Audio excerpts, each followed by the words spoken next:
우리 하나님 말씀 시편 51편 10절에서 12절까지 있는 말씀 다시 한번 같이 보겠습니다. 시편 51편 10절에서 12절까지입니다. 우리 다 같이 한 목소리로 읽습니다. 하나님이여, 내 속에 정한 마음을 창조하시고 내 안에 정직한 영을 새롭게 하소서. 나를 주 앞에서 쫓아내지 마시며 주의 성령을 내게서 거두지 마소서. 주의 구원의 즐거움을 내게 회복시켜 주시고 자원하는 심령을 주사 나를 붙드소서. 아멘. 이스라엘 사람들은 인사할 때 어떻게 인사합니까? 샬롬이라고 인사합니다. 우리도 따라서 우리 그리스도인들은 샬롬이라는 인사를 많이 하죠. 무슨 뜻입니까? 평안하십시오 하는 그런 뜻입니다. 평안이 있기를 원합니다 라는 그런 뜻이. 자, 그런데 이스라엘 민족 말고도 이와 아주 비슷하게 인사하는 민족이 있죠. 어떤 민족일까요? 바로 우리 한국 사람입니다. 우리들은 어떻게 인사합니까? 안녕하십니까? 똑같은 말이 샬롬, 평안하십니까? 평안하기를 바랍니다. 안녕하십니까? 안녕하세요. 표현은 다르지만 내용은 똑같은 그런 인사입니다. 그런데 왜 이스라엘 백성들과 우리 한국 사람들이 그렇게 인사할까요? 사실 다른 나라 사람들 그렇게 인사하지 않아요. 굿모닝, 좋은 아침입니다. 다른 언어들도 비슷해요. 그런데 유독 이스라엘 백성과 우리 한국 사람들은 안녕하십니까? 평안하십니까? 안녕하세요. 평안하세요. 이렇게 인사하는 이유가 뭘까요? 이 두 나라는 약소 국가죠. 주변에 있는 나라들에게 늘 어려움을 많이 당한, 외세의 공격을 많이 받고 정말 평안한 적이 없었어요. 그러니까 항상 평안하십시오. 안녕하십시오. 평안하십니까? 안녕하십니까? 라고 그렇게 인사하는 것이. 그런데 참 재미있는 것은 이 두 나라가 늘 그렇게 평안하기를 바라고 안녕하기를 바라면서 인사도 늘 그렇게 하는데도 역사적으로 이 두 나라가 진정으로 평안한 적은 한 번도 없었다는 것이, 진정으로 안녕한 적이 한 번도 없었어요. 물론 한국과 이스라엘뿐만이 아닙니다. 세계 어떤 나라도 역사적으로 진정으로 평안함을 누린 나라는 없어요. 지금 세계적으로 가장 강력한 또 부강한 나라 가운데 하나라고 하는 미국도 마찬가지. 그 나라도 한 번도 진정한 평안을 누려본 적이 없어요. 미국은 어떻습니까? 사실 그처럼 강력하기 때문에 적들이 더 많은 그런 삶을 살았어요. 그래서 전쟁은 혹 아닐지 몰라도 내적으로 어때요? 얼마나 많은 테러의 위협들에 시달리고 있습니까? 유럽의 여러 강한 나라들도 마찬가지입니다. 그래서 진정한 평안은 없었어요. 결국 이 세상 그 어떤 나라도 진정으로 평안한 나라는 없어요. 다 내면을 들여다보면 염려, 걱정, 근심, 불안, 두려움에 떨면서 살아가고 있는 걸 봐요. 찬송가 가사가 딱 맞아요. 이 세상에 근심된 일이 많고 참 평안을 몰랐구나. 정말 그래요. 이 세상 어디에도 진정으로 평안한 나라가 없어요. 이 세상 모든 나라가 참 근심이 많아요. 두려움이 많아요. 불안이 많아요. 어디에도 진정한 평안이 없어요. 성경은 이 사실을 뭐라고 표현합니까? 우리의 연수가 70이요 강건하면 80이라도 그 연수의 자랑은 수고와 슬픔뿐이요 신속히 가니 우리가 날아가나이다. 국가별뿐만이 아니라 우리 개인적으로도 우리가 70을 살든 80을 살든, 아니 수명이 더 늘어서 이제 90을 살든 100살을 살든 진정한 평안을 누릴 때는 없다는 것이. 물론 우리의 기억을 더듬어 보면 순간적으로 참 기쁘고 즐거운 일이 있었던 그런 때들이 있죠. 그러나 그야말로 순간일 뿐이, 어떤 한 순간, 그 순간이 지나가면 어때요? 또 이 세상을 살아가는, 좀 속된 표현으로 먹고 사는 일 때문에 우리는 늘 염려하고 근심하고 걱정하고, 건강 때문에 또 염려하고 근심하고 걱정하고, 자녀들 때문에 또 염려하고 근심하고 걱정하고 살아가는 그것이 우리들의 삶인 것을 보게 돼요. 이 세상 그 어디도 진정한 평안이 없어요. 그래서 우리 주님께서는 이런 근심, 걱정, 염려, 불안, 두려움 속에 살아가는 우리들에게 진정한 평안을 주시기를 원하셨죠. 그래서 뭐라고 말씀하십니까? 요한복음 14장 27절에 평안을 너희에게 끼치노니 곧 나의 평안을 너희에게 주노라. 내가 너희에게 주는 것은 세상이 주는 것과 같지 아니하리라. 세상도 주는 평안이 있다고 그랬어요.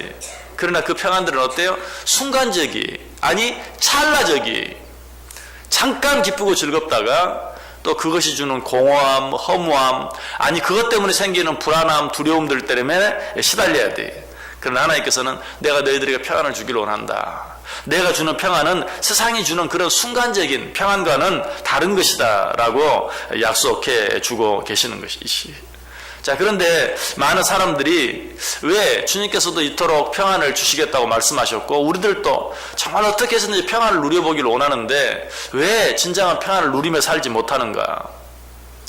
많은 사람들이 평안에 대해서 잘못 생각하기 때문에 그래요. 많은 사람들은 무엇이 평안이라고 생각합니까? 편안함이 평안함이라고 생각해요. 글자는 아주 비슷해요. 편안함, 평안함. 그야말로 받침 하나 차이에 불과해요. 그러나 편안함이 평안함이 아니에요. 사람들은 편안함이 평안함이라고 생각하기 때문에 평안하기를 위해서 점점 더 편안해지기를 원해요. 그런데 우리의 삶이 점점 더 편안해진다고 해서 그만큼 더 평안해지는 것은 절대 아니에요. 여러분 자신을 생각해 보세요. 이전의 삶과 지금의 삶, 여러분이 어렸을 때의 삶과 지금의 삶, 지금의 삶은 어떻습니까? 얼마나 편안해졌습니까? 얼마나 편안해졌습니까? 그럼에도 불구하고 그 편안해진 만큼 평안함을 누리는 사람은 많지 않아요. 오히려 옛날이 좋았다라고 생각하는 사람들이 훨씬 더 많아요. 지금보다 편안하지는 못했지만 옛날에는 평안함이 있었다라는 그런 의미일 수도 있어요. 결국 편안함은 평안함이 아니. 그럼에도 불구하고 사람들은 편안함이 평안함이라고 생각하기 때문에 평안하기 위해서 어떻게 하면 좀 더 편안해질 수 있을까? 그리고 편안해지기 위해서 추구하는 것들이 몇 가지 있어요. 그 첫 번째가 뭡니까? 물질이죠. 돈이 있어야, 돈이 많아야 편안해질 수 있고 편안해져야 평안할 수 있다라고 생각하기 때문에 그래요. 그러나 물질이라는 것은 어떻습니까? 너무 적으면 적어서 평안하지 못하고 너무 많으면 많아서 평안하지 못해요. 모르겠어요. 어쩌면 저와 여러분은 많으면 많아서 평안하지 못한다라는 말이 도대체 무슨 의미인지 이해가 잘 안 갈 수도 있어요. 얼마나 많길래. 그러나 뭐 그렇게 많지 않아도 내가 이전보다 조금만 더 많아져도 그것 때문에 불안해요. 왜? 언제 이것이 사라질지 모르기 때문에. 없을 때는 없어서 평안하지 못하고 또 조금 생기면 그것이 언제 또 내게서 떠나갈지 몰라서 늘 불안하고 그것 때문에 평안함을 누리지 못하는 것이에요. 왜? 물질은 그야말로 우리가 말하는 것처럼 돌고 도는 것이고 또 있다가도 없고 없다가도 있는 것이기 때문에 물질은 있으면 있는 대로 없으면 없는 대로 늘 불안하고 평안할 수 없다. 그래서 사람들은 이제 물질, 그것이 우리에게 진정한 평안을 주지 못한다라고 그렇게 생각하고 그보다 좀 더 나은 것이 없을까? 그리고 추구하는 것이 무엇입니까? 명예입니다. 사람은 다른 사람들로부터 사랑을 받고 존경을 받아야 평안하다. 어떻게 보면 물질이 있어야 평안하다라는 생각보다는 좀 나은 생각인 것 같기도 해요. 그래서 사람들은 어느 정도 물질, 살만한 물질을 가지면 어때요? 너도 나도 이제 명예를 갖기를 원해요. 우리가 우리 자녀들에게 바라는 것도 물론 많은 돈을 벌어서 많은 물질을 갖기를 원하는 그런 마음도 있지만 어느 정도 살게 되면 있대요. 사람들에게 좀 부러움을 살 수 있는 그런 어떤 명예를 갖기를 원하는 그런 마음이 우리 속에 있는 것을 보게 돼요. 실제로 사람은 배부름만으로는 평안함을 누릴 수 없어요. 만족함을 누릴 수 없어요. 어떤 보람이 있어야, 그래야 좀 만족함을 누리며 살아요.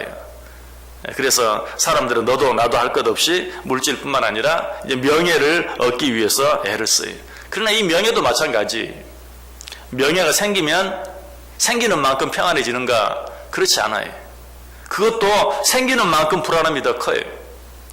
물질이 많아지면 많아질수록 혹시라도 그것을 빼앗기지 않을까, 그것이 내게서 떠나가지 않을까 불안해하고 두려운 것처럼 명예도 높이 올라가면 올라갈수록 언제 떨어질지 몰라서 불안해. 사실 그런 특별한 명예를 누리지 않는 사람들은 오히려 그런 불안함이 덜해. 우리가 이 사실을 가장 잘 알 수 있는 것이 인기 연예인들이, 그 사람들이 인기는 그야말로 오르락 내리락 하는 것이, 어느 날 그냥 자기도 알지 못하는 사이에 하늘 높은 줄 모르고 올라갔다가 어느 날 곤두박질해. 그래서 그 사람들은 너무나 불안한 삶을 살아요. 그래서 인기 연예인들 가운데 약물 중독자들이 많잖아요. 그 불안함을 이기기 위해서 언제 또 곤두박질을 칠지 모르는 그 인기를 유지하기 위해서 약물로 자기를 위로하고 다스리며 사는 그런 사람들이 얼마나 많은지 몰라요.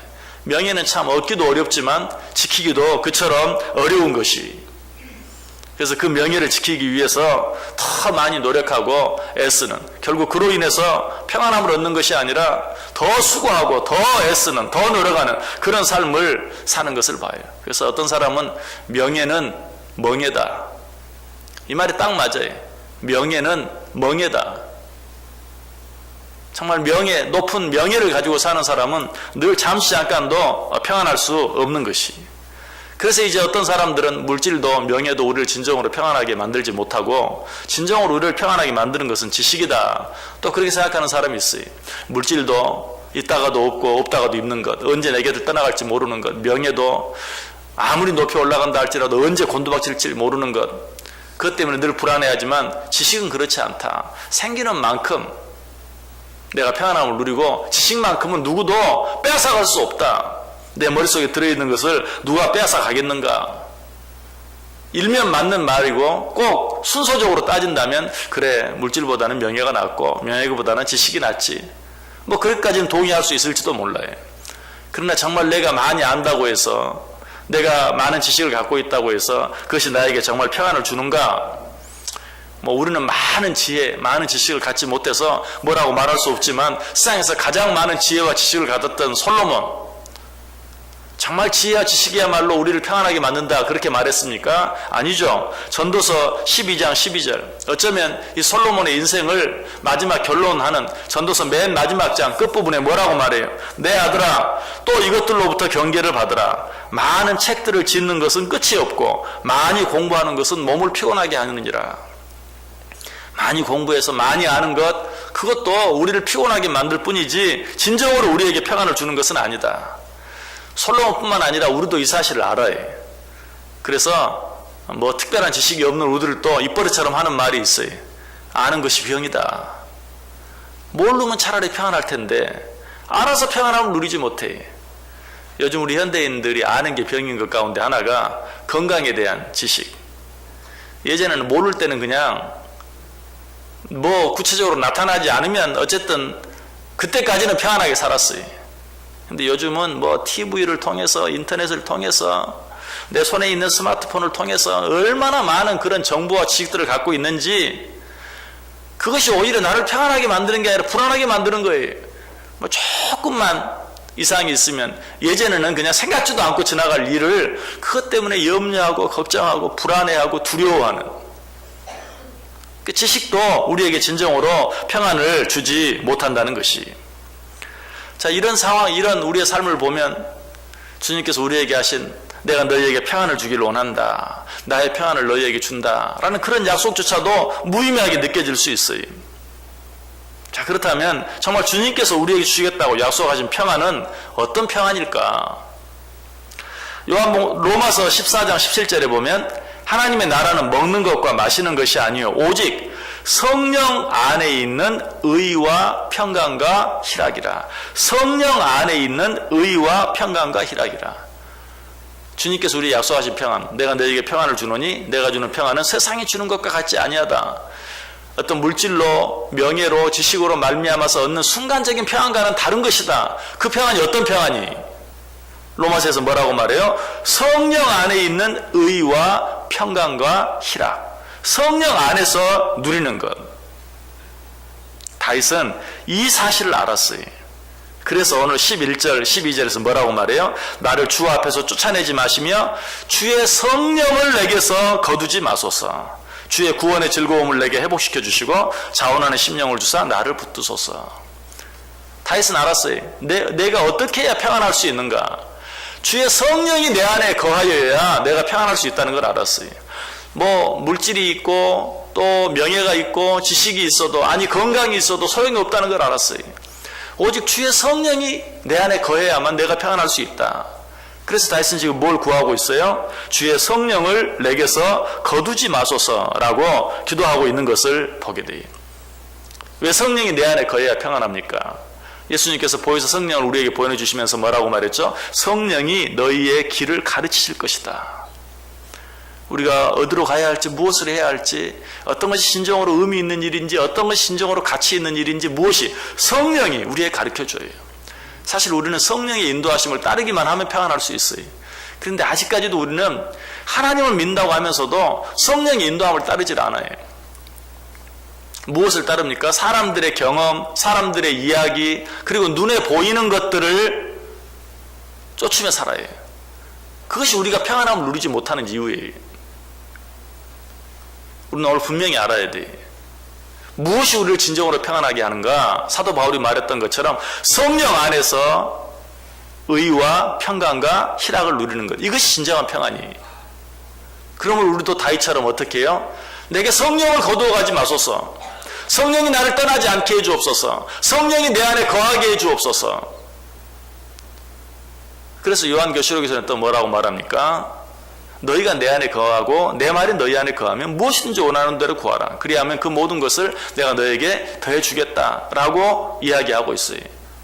또 뿐만 아니라 내가 문을 두드리노니 너희가 문을 열면 내가 너에게로 들어가 너와 더불어 먹고 너는 나와 더불어 먹으리라.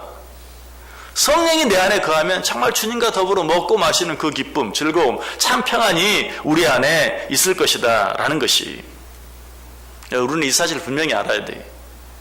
어떻게 해야 오늘 하루가 평안할 수 있는가? 성령 안에 거할 때만, 성령이 나를 지배하고 나는 그 성령의 인도하심을 따를 때만 평안할 수 있다. 그러나 하나님을 믿는다고 하면서도 여전히 사람들의 말에만 귀를 기울이고 사람들이 어떻게 사는지만 바라보고 나도 그렇게 되어지기만 바라보고 그 사람이 갖고 있는 건 나도 갖기를 원하고 그 사람이 하는 건 나도 하기를 원하고 그렇게만 살아가면 결국 그게 뭐예요? 간단하게 이야기하면 더 많은 물질, 더 높은 명예, 더 많은 지식, 그러나 그것은 우리에게 진정한 평안을 주지 못한다. 어제 아침에도 말씀드렸지만 성령이 내 안에 충만할 때만, 성령이 내 안에 충만할 때만, 그러므로 우리는 성령 충만한 삶을 살기 위해서 오늘 다윗처럼 성령이 내 안에 거할 수 있도록, 성령이 나에게서 떠나지 않도록, 그로 말미암아 내 기쁨과 즐거움이 온전히 회복되어지게 해달라고 기도할 수 있어야 돼요. 여러분, 사역마다 하나님 앞에 나올 때마다 많은 기도를 드리는데 그 기도 가운데 우리가 빼지 말아야 될, 우리가 잊지 말아야 될 기도는 무엇입니까? 오늘 다윗이 드린 기도. 주여, 나를 당신 앞에서 쫓아내지 마옵소서. 주여, 내게서 성령을 거두어 가지 마소서. 성령이 나와 함께 오늘 또 동행하게 해주옵소서. 아니, 내가 성령과 동행하는 삶을, 성령의 지배를 받는, 나는 성령의 인도하심에 따라 순종하는 그런 삶을 살게 해주옵소서. 그렇게 하기만 하면 우리는 정말 예수님이 말씀하신 것처럼 내가 주는 평안은 세상이 주는 것 같지 아니하다. 우리가 그걸 느끼는 거예요. 오늘 내 안에 있는 이 평안은 정말 세상에서 물질로, 건강으로, 명예로, 지혜로, 지식으로 얻는 평안과는 다른 그런 평안이 내 안에 있다 하는 것을 내가 느끼게 돼요.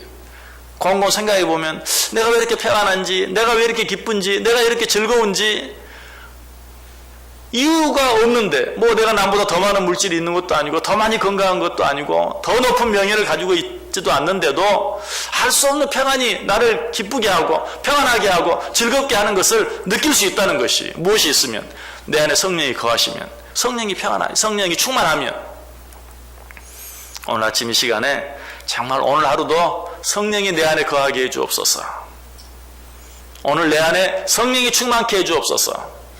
오늘 하루 성령의 인도를 받게 해주옵소서 라고 하나님 앞에 기도하고 오늘 하루 정말 그 성령이 인도하시며 순종하는 삶을 살게 해주옵소서 라고 기도할 때 저와 여러분 가운데 지금까지 우리가 살아오면서 여러 가지 많은 일들을 통해서 순간적으로 기뻐 보기도 했지만 즐거워 보기도 했지만 그러나 그 뒤에는 그것과는 비교할 수 없는 더 큰 어떤 허무함, 공허함, 아니 더 큰 불안함, 두려움 때문에 또 몸서리쳐야 했는데 그렇지 않은, 이유 없는, 누가 무엇을 내게서 빼앗아갈까 봐 두려워하지 않는, 불안해하지 않는 그런 진정한 평안, 성령 주시는 평안을 이 하루도 풍성히 누리며 살아갈 수 있게 되기를 주님의 이름으로 간절히 축원합니다.